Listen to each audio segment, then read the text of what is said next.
ప్రభునందు ప్రియ సహోదరి సహోదరులందరికీ హృదయపూర్వక వందనాలు తెలియజేస్తా ఉన్నాను. ఈ యొక్క దినము ఈ రీతిగా మీ యొక్క కుటుంబాల్లో ఈ విధంగా వాక్యాన్ని వినడానికి దేవుడు మమ్మల్ని ప్రేరేపించి ఈ యొక్క వాక్యాన్ని మీ అందరికీ తెలియజేయమని, ఆయన యొక్క వాక్యాన్ని మాకు కనుపరిచి బయలుపరిచి దాన్ని పరిశీలన చేసి మీ ముందుకు తీసుకురావడానికి ప్రభు మాకు ఎంతో సహాయం చేస్తూ ఉన్నాడు. ఎంతో ప్రార్థించి మీకు ఈ వాక్యాన్ని తెలియజేయాలని ఆశపడుతూ ఉన్నాను. ముఖ్యంగా ఈ యొక్క భయంకరమైన దినాల్లో కరోనా ఎంతగానో విజృంభిస్తున్నటువంటి ఈ యొక్క పరిస్థితుల్లో ఎవరికి వారు సెల్ఫ్ క్వారంటైన్ తీసుకుంటున్నారు. ఈ యొక్క పరిస్థితులు ఎంతో భయంకరంగా ఉన్నాయి. ప్రజలందరినీ కూడా అపవాది గేలం వేసి లాగుతున్న భయంకరమైన దినాల్లో ఉన్నాం. కాబట్టి ప్రభువు ప్రేమించుతున్నటువంటి నిన్ను, నీ కుటుంబాన్ని, మీ సంఘాలను, మన యొక్క సార్వత్రిక సంఘాన్ని ప్రభువు ప్రేమించి కాపాడాలని, ఆయన యొక్క వాక్యము ద్వారా మనం జీవించాలి అని దేవుడు ఎంతో ఆశపడుతూ ఉన్నాడు. కాబట్టి ఇటు ధన్యత ప్రభువు మనకు అనుగ్రహించి మనలందరినీ కూడా సజీవులుగా ముందుకు నడిపించులాగున ప్రార్థన ద్వారా మనము ఈ సమయంను ప్రారంభించుకుందాం. ప్రార్థన చేసుకుందాం. మహాపరిశుద్ధుడు, సర్వాధికారి, గొప్ప దేవాని బంగారు పాదాలకు వందనాలు, స్తుతులు, స్తోత్రాలు చెల్లిస్తూ ఉన్నాం. ప్రభువాని ప్రియమైనటువంటి పిల్లలు, నన్ను, మమ్మలను, మా కుటుంబమును, మా సంఘమును, ప్రభువానైనా సార్వత్రిక సంఘముగా ఉన్నటువంటి నీ ప్రియ ప్రజలందరినీ మీరు ప్రభువానైనా కాపాడుతున్న విధాన్ని బట్టి నీకు స్తోత్రాలు. నైనా ఎంతో భయంకరమైన దినాల్లో అపవాది ప్రతి ఒక్క ప్రభువైన ప్రజలను మింగుతున్నటువంటి ఈ సమయాల్లో మమ్మలను మీరు కాపాడుతున్న విధాన్ని బట్టి నీకు స్తోత్రాలు.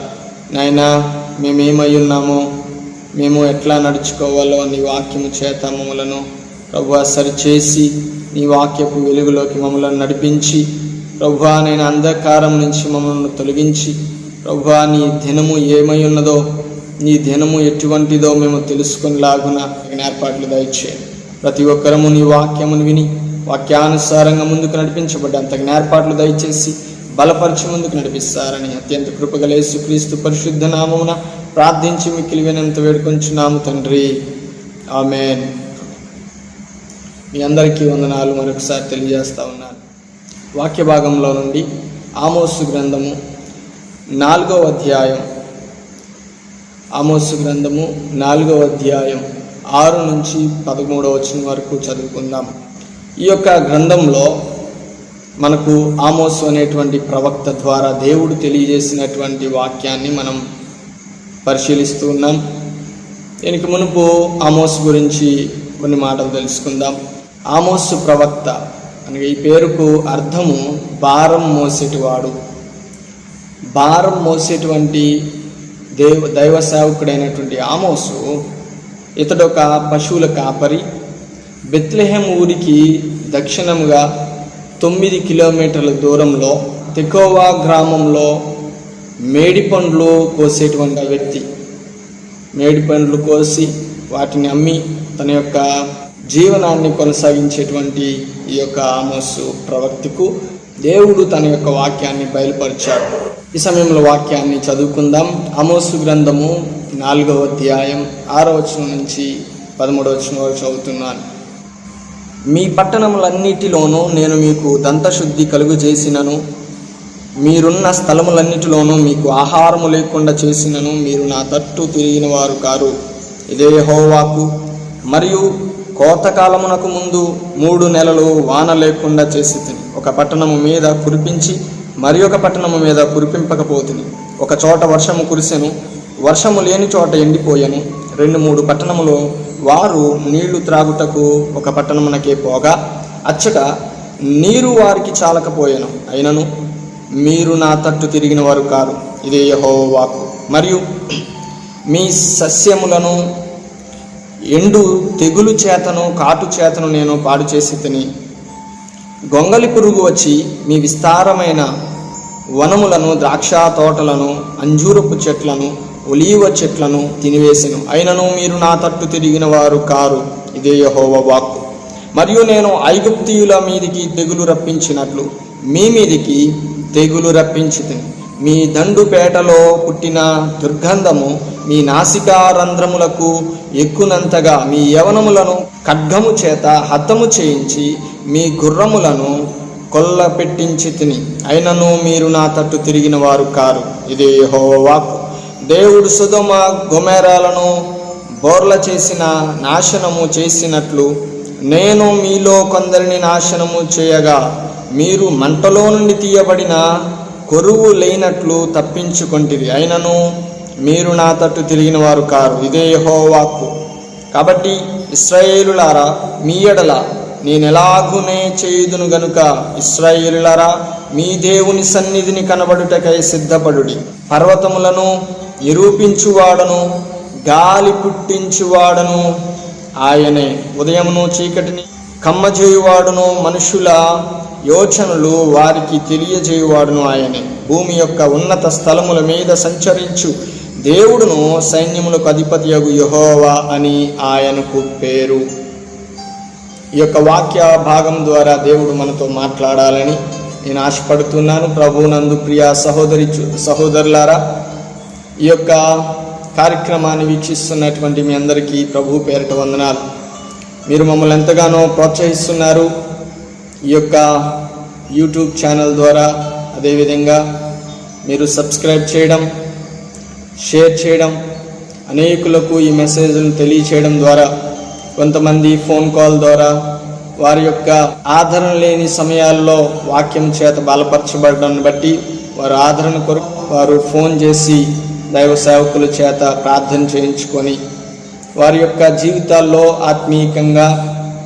ఆధ్యాత్మికంగా బలపరచబడుతున్న విధానం బట్టి నేను ప్రభువుని ఎంతో స్తుతిస్తున్నాను. ప్రభు నామానికే మహిమ కలుగునుగాక. ఈ సమయంలో ఇక్కడ ప్రభు ఆమోసు గ్రంథకర్త ద్వారా మనతో ఎంతో శ్రేష్టమైన మాటలు తెలియజేస్తూ ఉన్నాడు.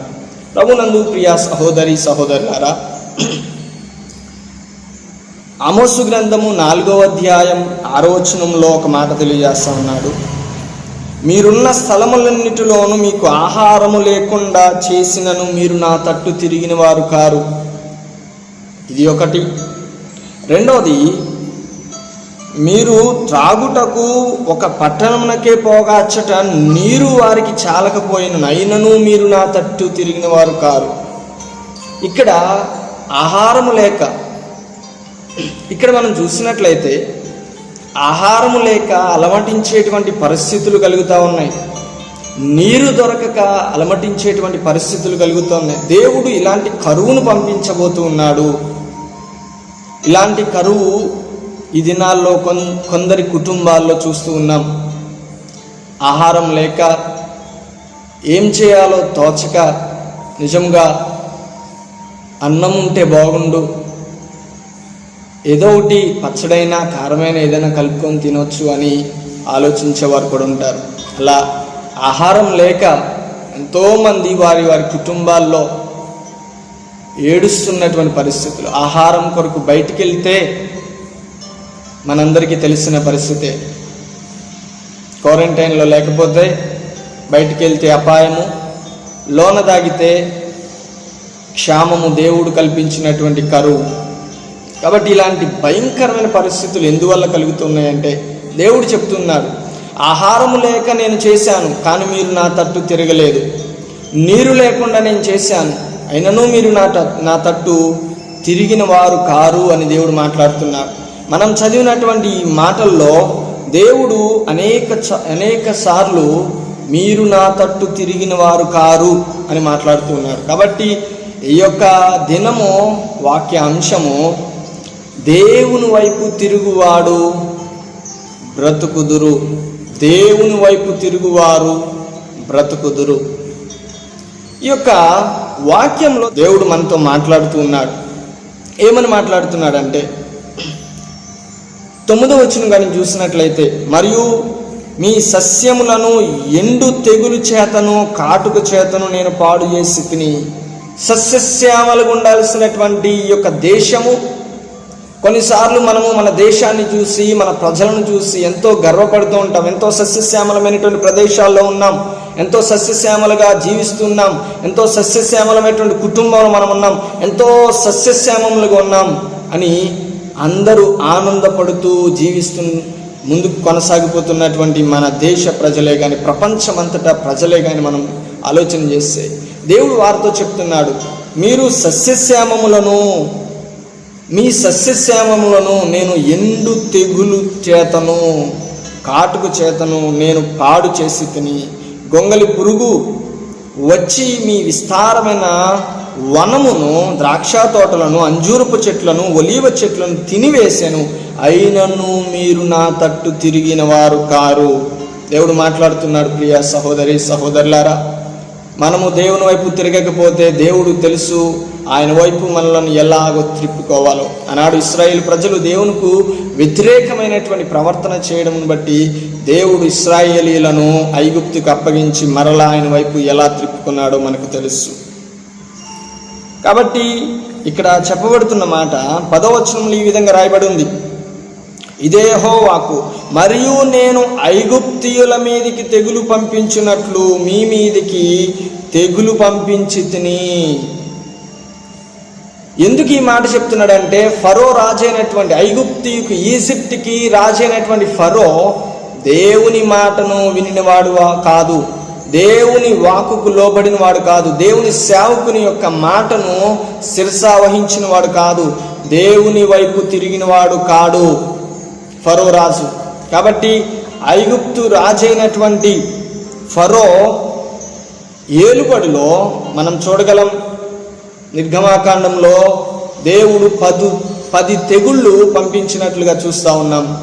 కాబట్టి ఈ యొక్క వాక్య భాగంలో దేవుడు చెప్తున్నాడు, ఐగుప్తు మీదికి తెగుళ్ళు పంపించి తిని, అదేవిధంగా మీ మీదకి కూడా ఏం చేశానంటే తెగులును పంపించి తిని అంటాడు. తెగులు, దేవుడు మన మీదికి తెగులు పంపించాడండి. ఇది చాలా భయంకరమైనది. ఎవరు ఈ తెగులుని తప్పించుకోలేనటువంటి పరిస్థితి. ఇది సస్యశ్యామములుగా ఉన్నాము అని తలంచే ప్రతి ఒక్కరూ అనుభవిస్తున్నటువంటి తెగులు.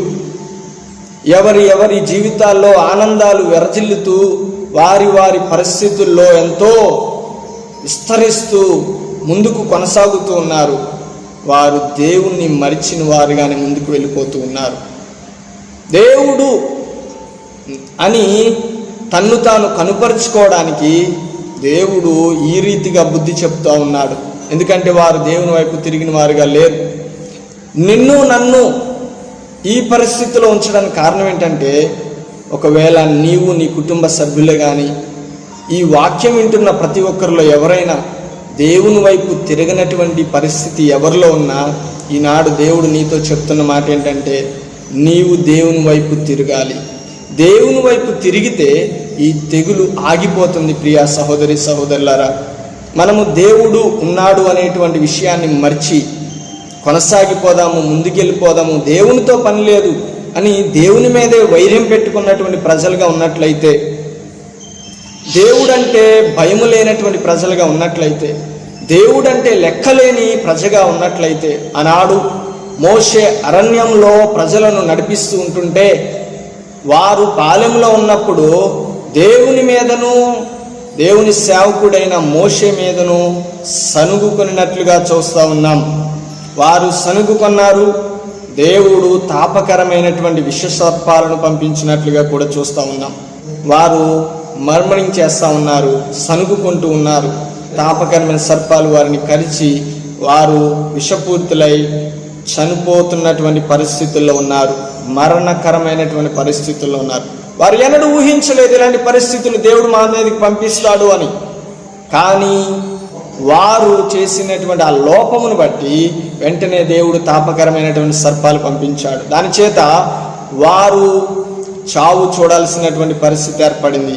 వారి యొక్క కంఠంలో ఊపిరి ఆగిపోతూ ఉంది. దాని చేత వారు ఎంతో భయంకరమైనటువంటి పరిస్థితిలో ఉన్నారని వారు తెలుసుకున్నారు. దాని చేత వారు వెంటనే క్షమాపణ కోరుతున్నారు. సేవకుడైన మోషే, మమ్మల్ని క్షమించు ప్రభువా, దేవా మమ్మల్ని మన్నించు అని ప్రార్థించగానే దేవుడు మోషేకు ఆజ్ఞాపించి ఒక ఇత్తడి సర్పమును వంటి ఒక ప్రతిమను నిలబెట్టాడు. ఆ యొక్క సర్పం వైపు ఎవరైతే తేరి చూస్తూ ఉన్నారో, ఆ మరణకరమైన పరిస్థితుల్లో ఉన్నామని తెలుసుకొని గుర్తించి ఆ ఎత్తడి ఆ యొక్క సర్పం వైపు ఎవరైతే చూస్తూ ఉన్నారో, తేరి చూస్తూ ఉన్నారో, వారందరూ కూడా బ్రతుకుతూ ఉన్నారు. ఎందుకంటే వారు దేవుడు నిలబెట్టిన దాని వైపు ఏం చేశారంటే తిరిగారు. ప్రభునందు ప్రియులారా, ఈరోజు ప్రభువారు నీతో నాతో యోహాను సువార్త 3వ అధ్యాయం 14వ వచనం ద్వారా ఈ మాట మాట్లాడుతున్నాడు. ఏంటా మాట అంటే, అరణ్యంలో మోషే సర్పమును ఎలాగూ ఎత్తెనో అలాగే విశ్వసించు ప్రతివాడును నశింపక ఆయన ద్వారా నిత్య జీవం పొందినట్లు మనుష్య కుమారుడు ఎత్తబడవలనని లేఖనాలు చెప్తా ఉన్నాయి. ఈనాడు నీవు దేవుని వైపు తిరిగేటువంటి వ్యక్తిగా ఉన్నట్లయితే ప్రభువు నీ కొరకు సిలువలో తన ప్రాణమును అర్పించాడు. ఎవరి కోసమో కాదు ప్రియ సహోదరి సహోదరుడా, నా పాపము నిమిత్తమే ఆయన కల్వరి సిలువలో మరణమునకు తన్ను తాను అప్పగించుకొని ఆయన ఆనాడు మోషే ఏ విధంగా సర్పమును ఎత్తి నిలబెట్టాడు, అట్లానే ప్రభు అయిన దేవుడు తన కుమారుడైన క్రీస్తు ప్రభు వారిని పైకి ఎత్తినట్లుగా మనం చూస్తూ ఉన్నాం. కాబట్టి వాక్యంలో చూస్తూ ఉన్నాం, దేవుడు తెగుళ్ళు చేత వారిని ఏం చేస్తున్నాడంటే బాధ పెడుతూ ఉన్నాడు. అందుకు ఈ మాట తెలియజేస్తున్నాడు, ఐగుప్తీల మీదకి తెగులు పంపించినట్లు మీ మీదికి తెగులు పంపించి తిని మీ దండు పేటలో పుట్టిన దుర్గంధము మీ నాసికా రంధ్రములకు ఎక్కునంతగా మీ యవనులను ఖడ్గము చేత హతము చేయించి మీ గుర్రములను కొల్ల పెట్టించి తిని అయినను మీరు నా తట్టు తిరిగిన వారు కారు అని దేవుడు ఎంతో స్పష్టంగా మాట్లాడుతున్నారు. ఏంటా మాట మీరు ఒకసారి శ్రద్ధగా ఆలకించండి. ఆమోసు గ్రంథం 4వ అధ్యాయం 10వ వచనం. ఈ అంశము చాలా ప్రాముఖ్యమైనది. ఈ వచనంలో చాలా ప్రాముఖ్యమైన మాట. ఈనాటి దినాల్లో నీవు నేను లోకమంతటా చూస్తున్నటువంటి భయంకరమైన తెగులు ఏంటంటే, ఇదిగోండి దేవుడు పంపించిన తెగులు, మీ నాసికా రంధ్రములకు దుర్గంధము కలిగించాడు దేవుడు. మీ నాసికా రంధ్రాలు, ఇదిగోండి దేవుడు ఈ యొక్క నోస్ ద్వారా, ఈ యొక్క ముక్కు ద్వారా మనం పీలుస్తున్నటువంటి ఈ యొక్క వాయువు ఏదైతే ఉందో, గాలి ఏదైతే ఉందో, ఆ గాలి చేత మనల్ని ఏం చేస్తున్నాడంటే భయంకరమైన తెగులు చేత బాధ పెడుతూ ఉన్నాడు. దేవుడే నాసికారంధ్రముల్లో జీవవాయువును వదగా ఆ నరుడు జీవాత్మయను అని మనం చూస్తా ఉన్నాం. ఈ భూమి మీద మనుషుడు బ్రతికాడు అంటే మొట్టమొదట దేవుడు తన యొక్క వాయువును లేకపోతే గాలిని మానవునికి ఊదాడు. ఒకసారి ఆలకించండి. దేవుడు తెగులు పంపించాడు. ఆ తెగులు దుర్గంధమును మీ నాసికా రంధ్రములకు ఎక్కునంతగా అని దేవుడు మాట్లాడుతూ ఉన్నాడు. కాబట్టి ప్రియ సహోదరి సహోదరులారా, నాశనకరమైనటువంటి పరిస్థితులు మనం చూస్తూ ఉంటున్నాం. ఈ దినాన్న మనం పీల్చి వదిలేటువంటి గాలి ఎంతో భయంకరమైనది అయిపోయింది. ఈ గాలికి చాలా వెల ఉంది. ఇదిగోండి ఈ దినాన్న ఈ మాస్క్ పెట్టుకోనకపోతే ఎటువంటి పరిస్థితుల్లో ఉన్నామో ఒకసారి ఆలోచించండి. ఈ మాస్క్ పెట్టుకోకపోతే బయట తిరగలేని పరిస్థితుల్లో ఉన్నాం. ఒకవేళ ఈ మాస్క్ పెట్టుకున్నప్పటికీ తెగుళ్ళు ఎవని మీదకు వచ్చునో తెలియని పరిస్థితుల్లో ఉన్నాం. ఇది మనల్ని రక్షించదండి.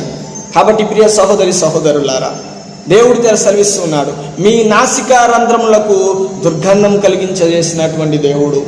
ఈ దుర్గంధము రావడానికి కారణం ఏంటి?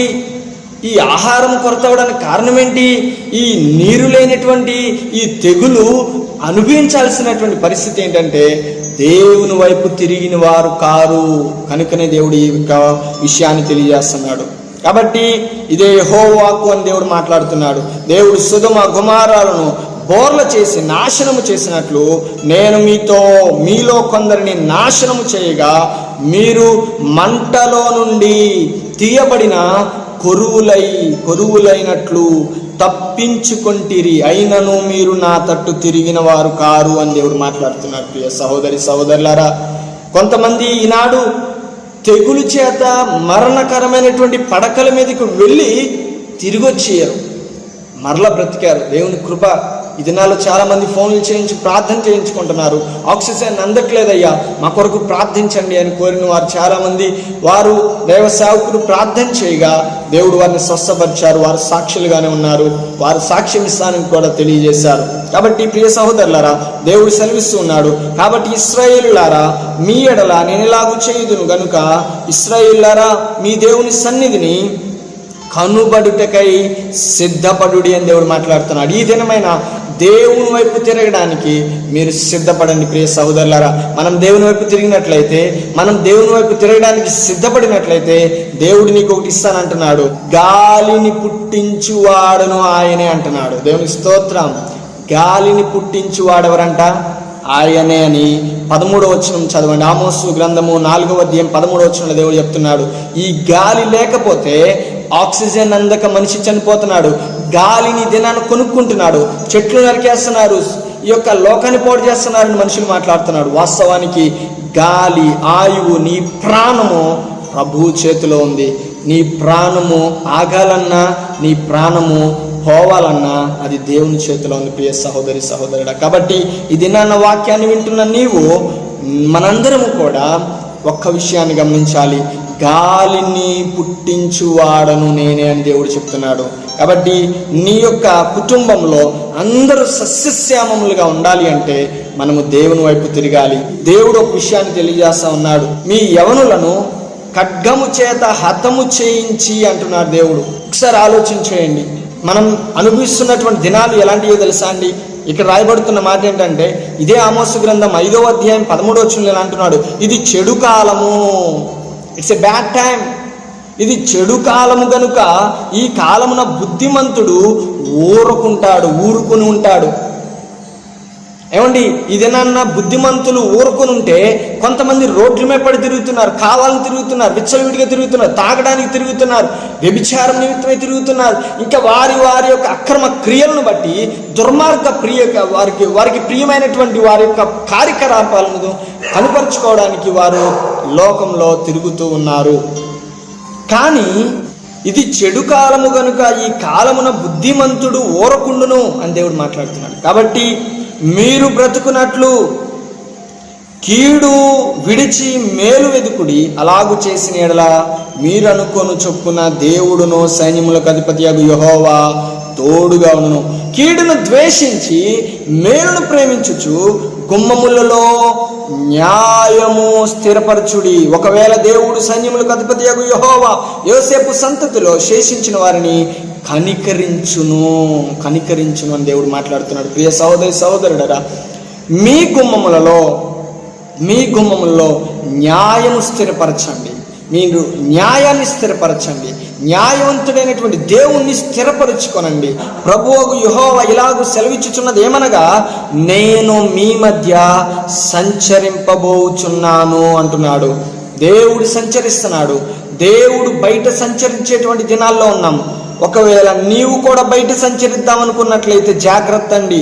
దేవుడు ఇప్పుడు కోపంతో రగులుకుంటున్నాడు దాని యొక్క ప్రజల పట్ల. ఎందుకంటే వారు కీడును వారి యొక్క జీవితాల్లో అలవర్చుకున్నటి పరిస్థితులు మనం చూస్తూ ఉన్నాం. కీడు చేయుటకై వారు త్వరపడుతున్నటువంటి పరిస్థితులు. అందునిమిత్తం దేవుడు ఈ మాట మాట్లాడుతున్నాడు. 4వ అధ్యాయం 10వ వచనం అంటున్నాడు, మీ యవనులను ఖడ్గము చేత హతము చేయించి. దేవుడు మాట్లాడుతున్నాడు. ఖడ్గము చేత దేవుడు ఏం చేస్తున్నాడు? హతము చేయిస్తున్నాడు. ప్రభునందు ప్రియ సహోదరి సహోదరులారా, ఈ వాక్యం వింటున్న నీవు, నేను, ఇక్కడ ఉన్నటువంటి ప్రతి ఒక్కరూ కూడా, వాక్యం వింటున్న మీ కుటుంబ సభ్యులందరూ కూడా ఈ విషయాన్ని జాగ్రత్తగా ఆలకించండి. దేవుడు చెప్తున్నాడు, యెహెజ్కేలు గ్రంథం 33వ అధ్యాయం 2 నుంచి 3వ వచనం కానీ చదువుతూ ఉన్నాను. అతడు దేశం మీదకి ఖడ్గము వచ్చుట చూచి బాకా ఊది జనులను హెచ్చరిక చేసి సమయమున ఎవడైనను బాకానాదమును వినియు జాగ్రత్త పడనందున ఖడ్గము వచ్చి వాని ప్రాణము తీసిన ఎడల వాడు తన ప్రాణమునకు తానే ఉత్తరవాది. బాకానాదము విని జాగ్రత్త పడకపోయిన ఎడల తన ప్రాణమునకు తానే ఉత్తరవాది అని దేవుడు మాట్లాడుతున్నాడు. ప్రభునందు ప్రియ సహోదరులారా, ఈ దినాల్లో యవనులు కూడా చనిపోతున్నారు. ఇక్కడ ఇమ్యూనిటీ పవరు ఇంకొక పవరు కాదండి.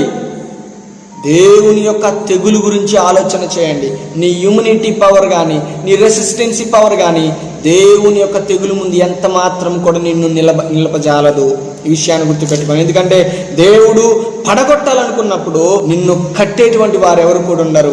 దేవుడు కొట్టాలనుకున్నప్పుడు నిన్ను కాపాడేవారు, నిన్ను రక్షించేవారు ఈ లోకంలో ఎవరు కూడా ఉండరు. నువ్వు నమ్ముకున్నటువంటి చెట్లు పుట్లు అటువంటి రాళ్ళు రప్పల్లాంటివి నిన్ను కాపాడలేవు.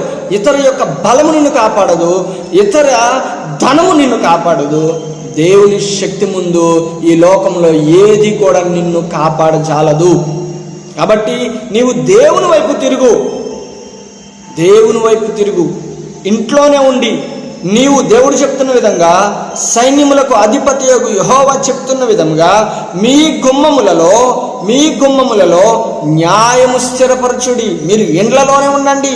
ఇండ్లలోనే ఉండి చెడు కాలము గనుక ఈ కాలమున బుద్ధిమంతులుగా ఇండ్లలోనే దాగుకొని ఉండాలండి. ఇండ్లలోనే ఉండాలండి. మనము ఇండ్లలో ఉండాల్సినటువంటి పరిస్థితి. ఎందుకంటే బయట యెహోవా సంచరిస్తున్నాడు. దేవుడు సంచరిస్తున్నటువంటి పరిస్థితులు. దేవుడు వీటన్నిటినీ పరిశీలించి చేయుట కొరకు ఆయన సంచరిస్తున్నాడు. ఆయన సంచరిస్తూ ఆయన చూచే దేవుడై ఉన్నాడు అని బైబిల్ మాట్లాడుతూ ఉంది. చూడండి, ఆమోసు గ్రంథం 9వ అధ్యాయం 8వ వచనం నుంచి మనం చూసినట్లయితే, ఆమోసు గ్రంథం 9వ అధ్యాయం 8వ వచనం నుంచి ఈ మాటలు చెప్తూ ఉన్నాడు. ప్రభు అయిన యెహోవా కన్ను ఈ పాపిష్టి రాజ్యము మీదనున్నది. ఈ పాపిష్టి రాజ్యం ఎవరిదంటే, ఆనాడు దేవుడైన యేసుక్రీస్తు ప్రభు వారు ఈ యొక్క లోకంలోకి వచ్చి మన సర్వ మానవాలను రక్షించుట కొరకు ఆయన తన్ను తాను సిద్ధపరచబడుతున్నటువంటి దినాల్లో ఉపవాసం ఉండి అరణ్యమునకు కొనిపోయబడినటువంటి ఆత్మచేత ప్రేరేపింపబడి అరణ్యాల్లో ఉపవాసం ఉంటున్న దినాల్లో అపవాది అంటున్న మాట మీరు జ్ఞాపకంలోకి తెచ్చుకోనండి. సర్వలోకము, ఈ లోక రాజ్యాలన్నీ నావే అంటున్నాడు అపవాది. కాబట్టి ఈ పాపిష్టి రాజ్యమును ఆయన చూడడానికి, దానిని భూమి మీద ఉండకుండా నాశనము చేతును అని ప్రభువు మాట్లాడుతున్నాడు. అయితే యాకోబు సంతతి వారిని సర్వనాశనము చేయక విడిచిపెట్టుదును అని దేవుడు సెలవిస్తున్నాడు. దేవుని స్తోత్రం. యాకోబు సంతతి ఎవరైతే ఉన్నారో, ఇశ్రాయేలు జనాంగము ఎవరైతే ఉన్నారో, యోసేపు సంతతికి ఎవరైతే ఉన్నారో, యాకోబు సంతతికి ఎవరైతే ఉన్నారో వారందరినీ కూడా దేవుడు సర్వనాశనము చేయడంటండి. వారిని విడిచిపెట్టే దేవుడిగా ఉన్నాడు. ఇదే యెహోవా వాక్కు అని మాట్లాడుతున్నాడు. తర్వాత భాగంలో మనం చూసినట్లయితే 9వ వచనం మనం చూసినట్లయితే, నేను ఆజ్ఞయ్యగా ఒకడు ధాన్యము జల్లెడితో జల్లించినట్లు ఇశ్రాయేలీలను అన్యజనులలో జల్లింతును గాని యొక్క గింజైనను నేలను రాలదు. ఇది చాలా మర్మంతో కూడినటువంటి విషయం అండి. నేలను రాలని గింజగా నిన్ను ఉంచడానికి ప్రభువు వైపు నీవు చూడాలి అని ఈ యొక్క వాక్యం మనందరితో కూడా సెలవిస్తూ ఉంది. నీవు దేవుని యొక్క జల్లిడిలో ఉన్నావనే విషయాన్ని గుర్తుపెట్టుకో. ఎందుకంటే నీవు దేవుని బిడ్డవు కనుక నువ్వు దేవుని జల్లిడిలో ఉన్నావు. ఒకవేళ ఈ లోకంలో దేవుడు జల్లిస్తున్నాడా లేకపోతే అపవాది జల్లిస్తుందో తెలియదు, కానీ చాలామంది నేలను రాలిపోతున్నటువంటి పరిస్థితులండి. చాలామంది మట్టిలో కలిసిపోతున్నటువంటి పరిస్థితులండి. చాలామంది పడిపోతున్నటువంటి పరిస్థితులండి. వారిని నిలబెట్టి వారు ఎవరునూ లేరా? వారిని కట్టువారు ఎవరునూ లేరా? వారిని బలపరచు వారు ఎవరునూ లేరా? ఈ దినాల్లో భయంకరమైన పరిస్థితులు, మనందరం ఎంతో భయపడుతున్నటువంటి పరిస్థితుల్లో దేవుడు నీతో నాతో వాగ్దానం ఇస్తూ మాట్లాడుతున్నటువంటి మాట. అయితే మీలో కొందరు అనుకోవచ్చు, ఈ కీడు మా మీదకి రాదు మాట, మనము యాకోబు సంతానం కదా, నీతిమంతులం కదా, మనం ప్రార్థన చేస్తున్నాం కదా అని అనుకోవచ్చు. కానీ మీ మట్టుకు మీరు బుద్ధిమంతులై జాగ్రత్తగా దాగి మీ గుమ్మములలో మీరు నీతిని న్యాయమును మీరు స్థాపించేటువంటి వారిగా ఉండాలి. లేని ఎడల ఇక్కడ మాట్లాడుతున్నాడు ప్రభు. ఏమంటున్నాడంటే, ఆ కీడు మనలను తరిమి పట్టదు, మన యొద్దకు రాదు అని నా జనులలో అనుకొను పాపాత్ములను ఖడ్గము చేత చతురు అంటున్నాడండి. ఖడ్గము చేత దేవుడు బాకానాదం ఊదించింది ఎందుకొరకు అనుకున్నారు? నీవు జాగ్రత్త పడాలని. అంతేగాని నా దేవుడున్నాడు, లేకపోతే నాకేమీ కాదు, లేకపోతే నన్ను ఎవడు ఏం చేయలేడు, నా ధనముంది, నా బలగముంది, లేకపోతే నాకు సర్వముంది అని నా డాక్టర్ ఉన్నాడు, నాకు తెలిసిన వాడు ఉన్నాడు, లేకపోతే నేనే డాక్టర్ని, లేకపోతే నేనే ఏదైనా చేయగలను అని నువ్వు అనుకోవచ్చు. దేవుడు అంటున్నాడు, నా జనములో పాపాత్ములను నేను ఖడ్గము చేత ఏం చేస్తానంటే చంపిస్తానంటున్నాడు. జాగ్రత్త అండి. నేలను కూలేటువంటి పరిస్థితులు, లేవనెత్తేటువంటి ఎవరు లేరని నువ్వు అనుకోవద్దు. ప్రభువు ఉన్నాడు, ప్రభువు కాపాడుతాడు. ప్రభు అంటున్నాడు నీవు దాగుగా ఉండాలి. ఎందుకంటే దేవుడే మన దాగు చోటండి. ఆయన నా దాగు చోటు యెహోవా అంటున్నాడు. ప్రభువు మనం దాక్కునే చోటండి. ప్రభువు సన్నిధిని మనం ప్రేమించాలని ప్రభువు చెప్తున్నాడు. మీరు ఇప్పటికైనా తిరిగి నా సన్నిధికి రండి అంటున్నాడు. మీ దేవుని సన్నిధిని కనబడుటకై సిద్ధపడండి అని దేవుడు మాట్లాడుతున్నాడు. నీవు అలాంటి పరిస్థితిలో ఉన్నట్లయితే పడిపోయిన 11వ వచనం చదువుతున్నాను. ఆమోసు గ్రంథం 9వ అధ్యాయం 11వ వచనంలో, పడిపోయిన దావీదు గుడారము ఆ దినమున నేను లేవనెత్తి దాన్ని గోడను బాగు చేసి దాన్ని పోయిన చోట్లను బాగు చేసి తిని అంటున్నారు దేవుడు. ఏమండి, మనం ఒకసారి ఆలోచన చేయాలి. మనం ఏ పరిస్థితుల్లో ఉన్నామంటే పూర్వం ఉన్నటువంటి పరిస్థితుల్లో మనం లేమండి. చాలా భయంకరమైన పరిస్థితుల్లో ఉన్నాం. కాబట్టి బైబిల్ చెప్తున్న మాట ఏంటంటే, పూర్వపు రీతిగా దానిని మరలా కట్టుదును, ఇలాగు జరిగించు యెహోవా వాక్కు ఇదే అంటున్నాడండి. ఇది దేవుని వాక్యం అండి. మీరు దేవుని వైపు తిరిగినట్లయితే పూర్వపు స్థితిని, ఆక్సిజన్ నీకు అందిస్తాడు. ఎందుకంటే జీవవాయువు ఎవరి చేతిలో ఉందంటే యెహోవా చేతిలో ఉంది. ఆ మాట మనము ఆదికాండము 2వ అధ్యాయం 7వ వచనం అంటున్నాడు, దేవుడైన యెహోవా నేలమట్టితో నరుని నిర్మించి వారి నాసికారంధ్రములలో జీవవాయువును వదగా నరుడు జీవాత్మాయను. కాబట్టి ఏ మానవుడు నశింపక ఆయన ద్వారా నిత్య జీవము, ఒట్టి జీవమే కాదండి, నిత్య జీవమును అనుగ్రహించడానికి, నీవు నిత్య జీవం పొందుకోవడానికి ప్రభువు మనిషి కుమారుడు నీ కొరకు ఎత్తబడ్డాడు. ఆనాడు పాలెంలో ఉన్నవారు ఏ విధంగా తాపకరమైన సర్పముల చేత కాటుకు గురి అయి మరలా ఎలాగూ మోషే నిలబెట్టినటువంటి సర్పమును చూచి బ్రతికారో, దేవుని వైపు చూచి బ్రతికారో, క్రీస్తు వైపు చూచినట్లయితే నిత్య జీవము చేత నీవు బ్రతుకుతావు. ఈనాడు మరణంలో ఉన్నటువంటి వారందరికీ కూడా ఈ యొక్క వాగ్దానము దేవుడు ఇస్తున్నాడు. మరణం నుంచి తప్పించి జీవంలో ఉన్నటువంటి వారికి కూడా దేవుడు సెలవిస్తున్న మాట ఏంటంటే, పూర్వపు రీతిగా దాన్ని మరలా కట్టుదును అంటున్నాడు. నిన్ను కట్టాల్సింది యెహోవా అండి. యెహోవా ఇల్లు కట్టని ఎడల కట్టువాని ప్రయాస వ్యర్థం. ఆ పట్టణమును ఆయన కాపాడని ఎడల కావలి కాయువారు మేలుకొని ఉన్నట్టు కూడా వ్యర్థం. కాబట్టి ప్రభు యొద్ద ఉన్నామని గుర్తించి మనం ప్రభు వైపు ఈ యొక్క సమయంలో, ఎంతో భయంకరమైన సమయంలో కుటుంబ ప్రార్థన ద్వారా మనము ప్రభు వైపు చూడాలి. ప్రభు వైపు మన కన్నులెత్తాలి. మనకు సహాయకుడు ఆయనే. కొండల తట్టు నా కన్నులెత్తుచున్నాను, నాకు సహాయం ఎక్కడి నుంచి వచ్చును? యెహోవా వలనే నాకు సహాయం వచ్చునని ప్రభు చెప్తున్నాడు. ఆయనే మనల్ని కాపాడేదండి. ఎవరు మనల్ని కాపాడండి? ఆయన మన కుడి ప్రక్కన నీడగా ఉండి మనల్ని కాపాడుతున్నాడు. ఏ అపాయం రాకుండా నిన్ను కాపాడును, యెహోవా నిన్ను కాపాడునని ప్రభు మాట్లాడుతున్నాడు. కనుక మనము ఆయన వైపు చూసినట్లయితే బ్రతుకుతాం. ప్రార్థన చేసుకుందాం. అటు ధన్యత వాక్యం వింటున్న మనందరికీ ప్రభు అనుగ్రహించి ముందుకు నడిపించునుగాక. ఆమేన్. మహాపరిశుద్ధుడు సర్వాధికారి గొప్ప దేవానికి వందనాలు, స్తుతులు, స్తోత్రాలు చెల్లిస్తూ ఉన్నాం. దేవుని వైపు తిరుగువారు బ్రతుకుదురు అని మీరు మాట్లాడారు ప్రభు. ఆమోసు గ్రంథం 4వ అధ్యాయం 16 నుంచి 13 వచనం వరకు మీరు మాట్లాడిన మాటలను బట్టి మీకు స్తోత్రాలు. తిరిగి ప్రభువానైనా పాలెంలో ఉన్నటువంటి తాపకరమైన సర్పముల చేత ఎవరైతే ప్రభు కాటుకు గురి అయ్యారో వారందరూ కూడా ఇత్తడి సర్పం వైపు చూచి బ్రతికినట్లుగా నాయనా, ఈనాటి దినాల్లో నీ ప్రియ కుమారుడైనటువంటి యేసుక్రీస్తు ప్రభు వారిని సిలువ మరణము నుంచి ప్రభు అయిన సిలువలో వారిని ఆయనను పైకి లేపి మా కొరకు ప్రభు అనే నిత్య జీవమును పొందుకోవడానికి, నాశనము మాకు రాకుండా నాశనకరమైనటువంటి ఖడ్గము చేత మేము మా యవనులు మృతి పొందకుండానట్లు నైనా నిత్య జీవాన్ని మాకు అనుగ్రహించడానికి, మా నాసిక రంధ్రములో నైనా నీవు జీవమును, నైనా జీవ వాయువును, గాలిని ఇచ్చేటువంటి దేవుడు నీవుగా ఉన్నావు గనుక మా యొక్క నైనా ఈ యొక్క పరిస్థితుల్లో ఎవరైతే నైనా హాస్పిటల్లో ఉండి భయంకరమైన పరిస్థితుల్లో ఉండి ఆక్సిజన్ అందక ఊపిరాడక చనిపోతున్నారు, అయినా ప్రతి ఒక్కరిని దర్శించండి. వారిపైన మీ కృప చూపించండి, కరుణ చూపించండి, దయ చూపించండి. ఈ కరోనా వ్యాధి నుంచి నిర్మూలన చేసి ప్రతి ఒక్కరిని కాపాడమని ప్రార్థన చేస్తున్నాం. అయినా వారందరూ నీ వైపు తిరుగుతుండగా వారిని మీరు బలపరచండి. నీవు బలపరిచే దేవుడు, ధైర్యపరిచే దేవుడు. ఇప్పుడైనా మీరు సిద్ధపడండి అని చెప్తున్నావు నాయన. ఈ సమయం ముందు ఎవరైతే నీ వరకు, నీ సన్నిధి కొరకు సిద్ధపడుతున్నారో, నీ వైపు తిరగడానికి, నీ వద్దకు రావడానికి, నీ సంచరణ కొరకు వారు సిద్ధపడుతున్నారో వారిని మీరు సంరక్షించండి. దయచేసి ఆహారం లేని వారికి ఆహారం దయచేయండి. నీరు దొరకక బాధపడుతున్న వారికి నీరును దయచేయండి ప్రభువా. మీ యొక్క క్షామము, తెగులు మా మీద ప్రభువానైనా అధికముగా ఉన్నది. మీ చెయ్యి మా మీద ప్రభువానైనా ఎంతో భారముగా ఉన్నది తండ్రి. క్షమించండి, మన్నించండి, మా దేశముని స్వస్థపరచండి, కాపాడమని ప్రార్థన చేస్తున్నాను. విత్తబడిన వాక్యం మా హృదయాల్లో నీరు కట్టి ఫలింపజేయడానికి తగిన ఏర్పాట్లు దయచేయండి. మీ సన్నిధి నాతో మాతో ఉంచి నన్ను మమ్మల్ని బలపరిచి మీ ఆత్మ చేత ప్రభువానైనా పూర్ణులుగా తీర్చిదిద్దండి. నీ నిత్య రాజ్యానికి ప్రతి ఒక్కరిని వారసులుగా చేయండి. మీరు పిలుచుకున్న ప్రతి ప్రజలకు ఆత్మకు శాంతి దయచేయండి. వారి కుటుంబాలకు ఆదరణ దయచేయండి. విడవబడినటువంటి ప్రభువాని ఏకైక వ్యక్తులందరినీ మీరు ప్రభువాని నీ హస్తాల్లోకి తీసుకోమని ప్రార్థన చేస్తున్నాం.